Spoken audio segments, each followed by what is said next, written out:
तस्मात् सर्वेषु कालेषु मामनुस्मर युद्ध च मय्यर्पितमनो बुद्धिर्मामैवैष्यसि असंशयम्।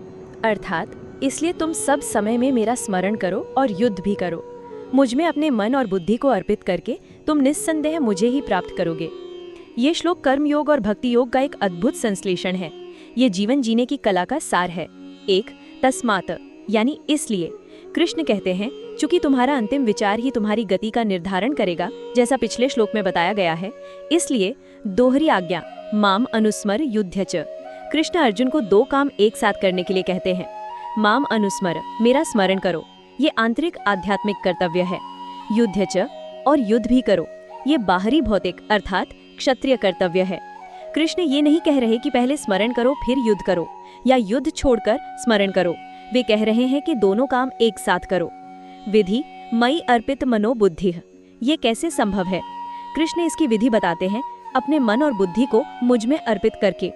मन इच्छाओं और भावनाओं का केंद्र है, बुद्धि निर्णय और संकल्प का केंद्र है।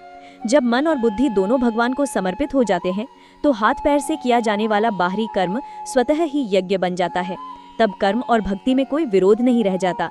4, निश्चित परिणाम माम एव ऐष्यसि असंशयम, यदि तुम इस विधि का पालन करोगे तो निश्चित परिणाम तुम मुझे ही प्राप्त करोगे, इसमें कोई संदेह नहीं है।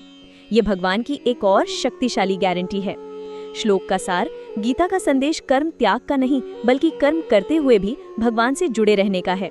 सच्ची आध्यात्मिकता जीवन से भागना नहीं बल्कि जीवन के हर कर्म को भगवान के स्मरण के साथ करना है। जब हमारा मन और बुद्धि भगवान में स्थिर रहते हैं तो हम अपने सांसारिक कर्तव्यों को भी एक दिव्य चेतना के साथ पूरा कर सकते हैं, और ऐसा करने से हम निश्चित रूप से परम लक्ष्य को प्राप्त करते हैं।